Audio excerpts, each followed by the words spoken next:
Witam na kanale Manowol, z tej strony Wilku, a to czwarty odcinek nowego cyklu Pack Wars, w którym szranki stawać będą 2 lub 3 boostery z różnych edycji lub dodatków od momentu wydania 8 edycji. Jeśli nie widzieliście poprzedniego odcinka, to zapraszam tutaj. W dzisiejszym odcinku wrócimy do czasów starożytnej Grecji i będzie to pierwszy odcinek, w którym do pojedynku staną 3 boostery. Teros, Born of Gods oraz Journey into Nyx. Cały blok Teros opierał się na greckiej mitologii i znajdziemy w nim dużo flavorowych kart. Pierwszy w bloku ukazał się Teros i został wydany 29 września 2013 roku. Wizardzi wprowadzili nas w świat bogów, herosów i potworów. Poznajecie konia trojańskiego, Syzyfa czy Prometeusza? Zapewniam Was, że w całym bloku jest o wiele więcej mitologicznych odwołań. Teraz wprowadził nowy rodzaj kreatur, Enchantment Creature, czyli kreatury, które są też enchantmentami, co było wykorzystane przede wszystkim w przypadku bogów, którzy w grze stawali się kreaturami, jeśli tylko nasze oddanie, czyli devotion, było wystarczająco wysokie. Dodatkowo kreatury enchantmenty mogły posiadać nową mechanikę, bestołów, która umożliwiała zagranie kart za koszt alternatywny, aby stała się aurą, dodającą enchantowanej kreaturze swoje statystyki i umiejętności. Poza wadą w postaci często wyższego kosztu, były też korzyści z takiego rozwiązania. Jeśli w odpowiedzi na zagranie karty z użyciem mechaniki bestoł przeciwnik zabił naszą kreaturę, to rzucona przez nas aura nie lądowała w grobie, a stawała się kreaturą na polu. Dodatkowo, jeśli mieliśmy w grze kreaturę z tego typu aurą, to zabicie samej kreatury powodowało, że aura pozostawała w grze, ale już jako kreatura. Wspomniałem o Devotion, prawda? To kolejna nowa mechanika, która zlicza ilość symboli w danym kolorze pośród naszych permanentów. Czyli posiadając w grze Fleeceman Liona oraz Boon Satyra, nasze oddanie do zielonego wynosiło odpowiednio 3, a do białego 1. Wśród humanów często pojawia się mechanika Heroic, która aktywuje się, jeśli zagramy cel, który targetuje daną kreaturę. Wśród wielkich kreatur znajdziemy mechanikę Monstrosity, która po opłaceniu odpowiedniego kosztu kładła określoną ilość counterów +1/+1 na kreaturę, przekształcając ją w monstrum. Często tego typu przekształceniom towarzyszyły dodatkowe efekty.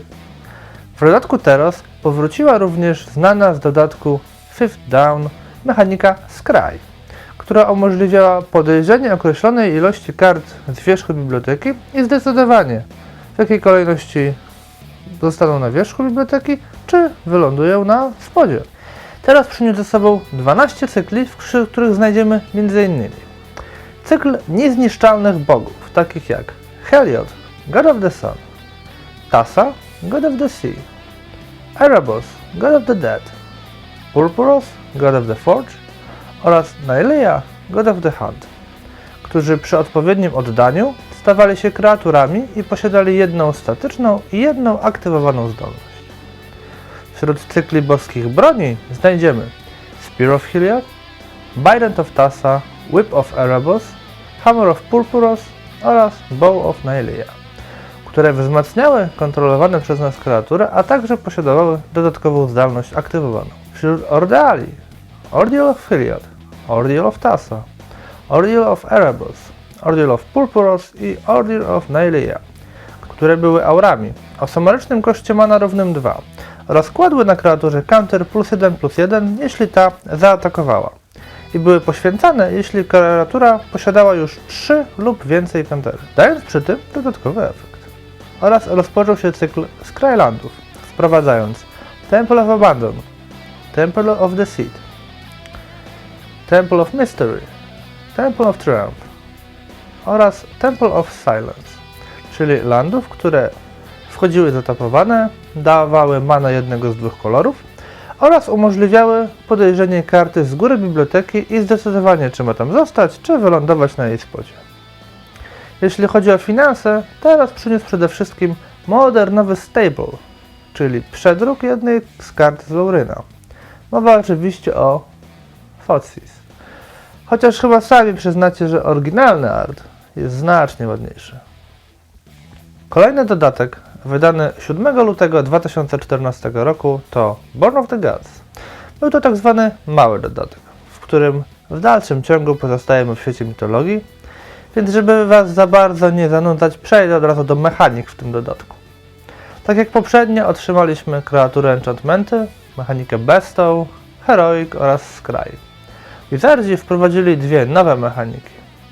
Inspired, która aktywowała się w momencie odtapowania kreatury, oraz Tribute, czyli zdolność statyczna dająca przeciwnikowi wybór z gatunku i tak źle, i tak niedobrze, bo albo kreatura wejdzie do gry większa, albo zrobi jakieś inne kuku. Wśród cykli Born of the Gods znajdziemy kolejnych 5 bogów, czyli Ephara, God of Police, Mogis, God of Slaughter, Xenagos, God of Revels, Karametra, God of Harvest oraz Phoenix, God of Deception. Cykl archetypów, czyli Archetype of Courage, Archetype of Imagination, Archetype of Finality, Archetype of Aggression oraz Archetype of Endurance, czyli kreatur, które dawały określoną zdolność wszystkim naszym kreaturom, przy okazji odbierając tę zdolność kreaturom przeciwników. Oraz 3 kolejne Skrylandy, czyli Temple of Enlightenment, Temple of Malice oraz Temple of Plenty, które, wiecie, 2 kolory, zatapowane Scry. Born of the Gods nie prezentuje się okazale, jeżeli chodzi o finanse w tej chwili, gdyż w zasadzie tylko jedna karta gości w Modernie. Brimas, King of Oreskos, czyli taki duży kociak, który pojawia się w roku, White Winnie czy White Green Aggro. Dodatkiem, który zamykał blok Terosa, był wydany 2 maja 2014 roku Journey into Nyx. Był to również mały dodatek i, jak poprzednicy, kontynuował przygodę z mitologią. Jeśli chodzi o mechanikę, to tu również spotkamy Bestow, Heroic, Scry, Monstrosity, Inspired oraz Devotion. Ale ten dodatek wyjątkowo promował enchantmenty, wprowadzając mechanikę Constellation, która aktywowała się za każdym razem, kiedy zagrywaliśmy enchantmenty. Drugą wprowadzoną mechaniką był Strife. Jeśli zagrywaliśmy czar z mechaniką Strife, to po opłaceniu dodatkowego kosztu mogliśmy wycelować czarem w kolejny cel. Wśród cykli Journey into Nyx znajdziemy uzupełnienie panteonu bogów o ostatnich 5, czyli Atheros, God of Passage, Kuranos, God of Storms, Pharika, God of Affliction, Airas, God of Victory oraz Kruphix, God of Horizons. Cykl dyktatów. Dictate of Heliod, Dictate of Kruphix, Dictate of Erebos, Dictate of the Twin Gods, Dictate of Karametria, czyli enchantmentów, które mogły być zagrane jako instant i dawały efekt specyficzny dla każdego z bogów. Oraz uzupełnienie cyklu Skrylandów, czyli Temple of Epiphany oraz Temple of Malady, które i tak dalej. Jeśli chodzi o finanse Journey into Nyx, tutaj też nie ma rewelacji. Keranos, God of the Storms, który pojawia się czasem w Legacy of Miracle lub w Blue Moonie w Modernie, oraz Eidolon of the Great Revel, który jest często widywany w modernowym Red Deck Winds. Tymczasem przejdźmy do ostatecznego starcia, które tym razem będzie przypominało trochę grę w papier, nożyce, kamień.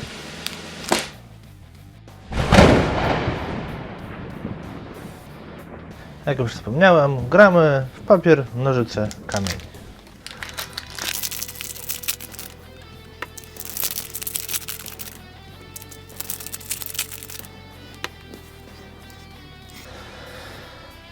Asphodel Wanderer. 1 czarna, 1/1 z regeneracją. Culling Mark. 2 dowolne, 1 zielona. Target creature. Kreatura musi blokować w tej turze, jeśli tylko może. Oraz Freeze Band Thunderhoof. 4 dowolne, 1 zielona. Kreatura 3/4 z heroikiem. I kiedykolwiek kastujemy spell, który jego targetuje, możemy położyć na nim 2 countery. W takim pojedynku wygrywa nam Thunderhoof.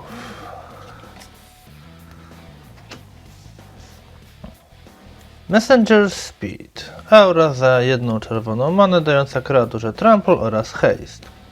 Nyxborn Eidolon. Jedna dowolna, jedna czarna. Kreatura 2/1 z mechaniką Bestow za 4 dowolne, jedną czarną, dająca kreaturze +2/+1. Oraz Market Festival. 3 dowolna, jedna zielona. Enchant Land. Kiedykolwiek land jest zatapowany 2 many, jego kontroler dodaje 2 many w dowolnej kombinacji do mana poola. Tym razem Eidolon.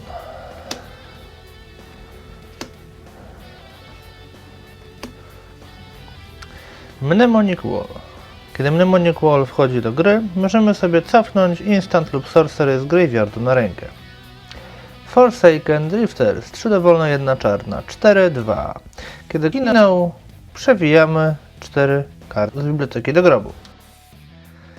Oraz Ajani's Presence. Instant za jedną białą z mechaniką Strife. Wybrana ilość kreatur dostaje +1/+1 i Indestructible do końca tury.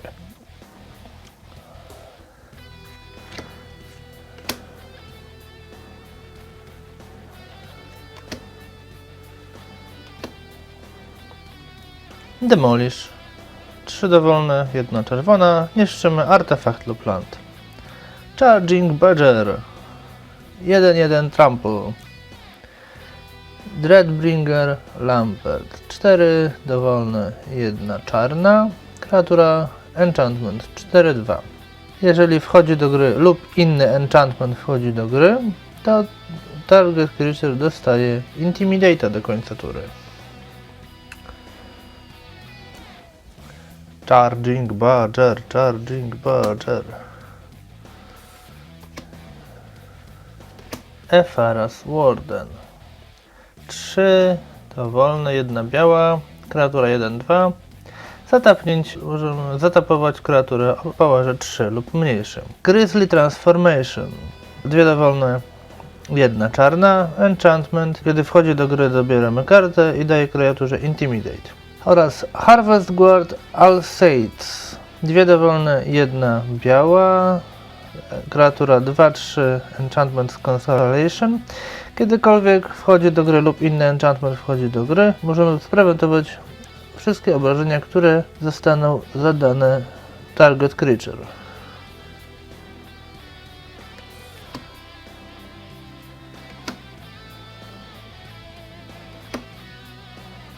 Boon of Erebus. Instant dający kreaturze +2/+0 do końca tury, regenerujący ją i powodujący, że tracimy 2 życia.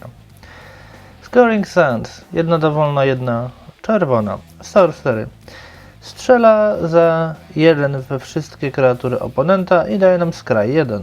Soter Hoplite. Kreatura 1/1 z mechaniką Heroic. Kiedykolwiek wycelujemy w niego czarem, kładziemy na nim kantę +1/+1. Mass Removal tym razem.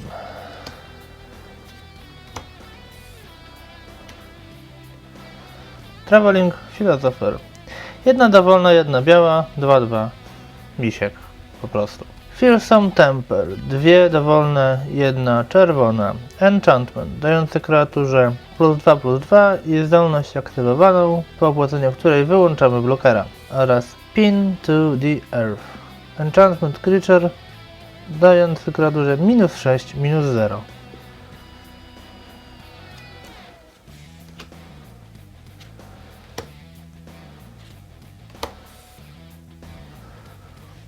Vulpine Goliath. 4 dowolne, 2 zielone. Lis 6/5 Trample. Efaras Radiance. 1 biała. Enchant Creature daje nam życie po zatopowaniu. Mortal Obstinacy. Za jedną białą enchantment naszej kreatury, tylko i wyłącznie, dający jej +1/+1 i jeżeli kreatura zadała combat damage graczowi, mogliśmy poświęcić tą aurę i zniszczyć enchantment.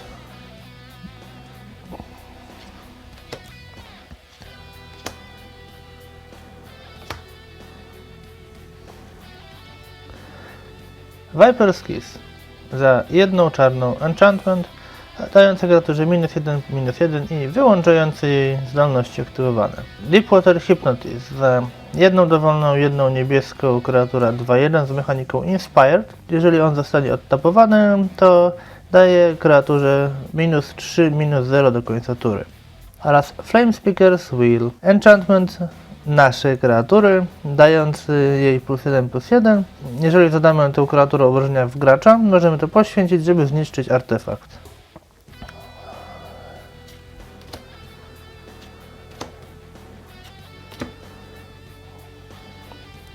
Wild Celebrants.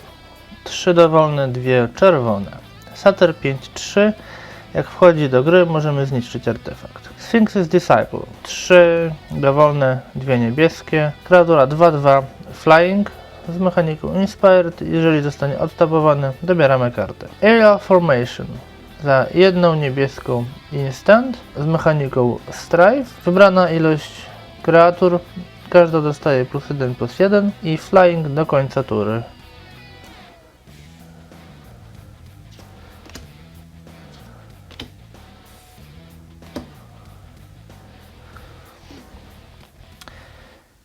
Destructive Revelry. Jedna czerwona, jedna zielona. Instant, który niszczy artefakt lub enchantment i strzela za 2 w kontrolera. Fanatic of Xenagos.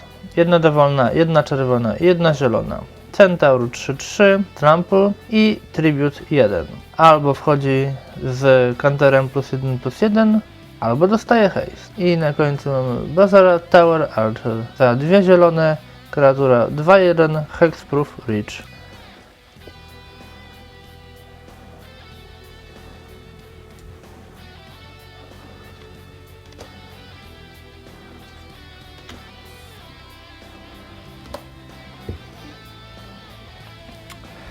Triton Fortune Hunter.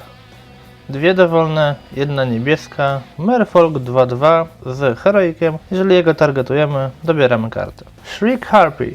3 dowolne, 2 czarne. 2/2 Flying z Tribute 2. Albo wchodzi z 2 counterami, albo oponent poświęca kreaturę. Oraz Mogis Warhound. 1 dowolna, 1 czerwona. Kreatura 2/2 z bestą. Musi atakować w każdej turze lub enchantowana kreatura dostanie 2/2 i musi atakować w każdej turze. Draw.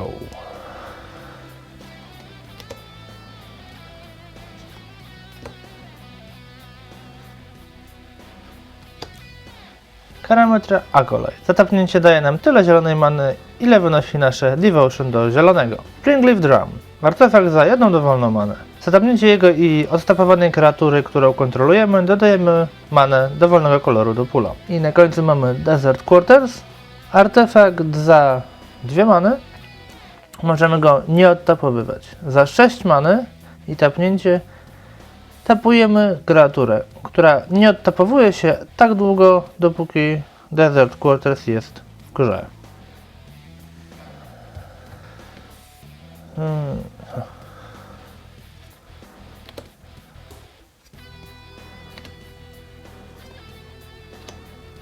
Medamai the Ageless. 4 dowolne, biała i niebieska. Sphinx 4/4 Flying. Jeżeli zada graczowi obrażenie, dostajemy kolejną turę.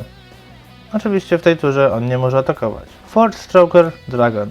4 dowolne, 2 czerwone. Smok 5/4 Flying, który strzela za 1 w kreaturę, wyłączając ją z bloku. Ale możemy tego używać tylko jeżeli on atakuje. Hypnotic Siren. Kreatura 1/1 Flying z kosmicznie drogim bestą. Case closed.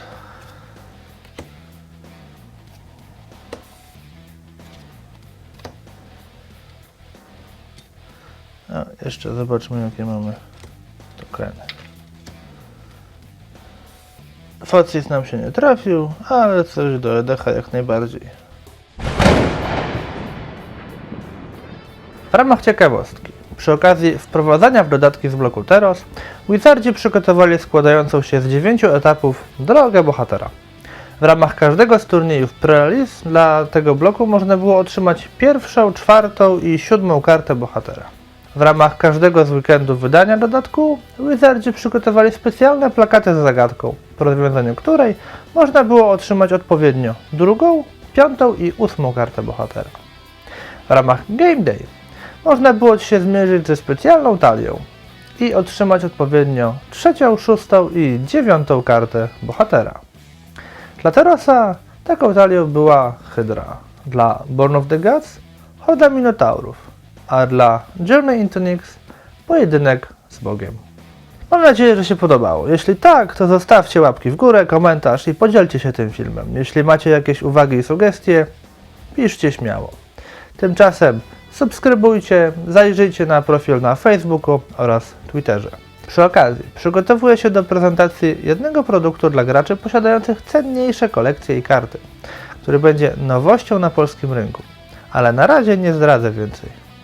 To tyle na dziś. Trzymajcie się i pamiętajcie o swoich triggerach.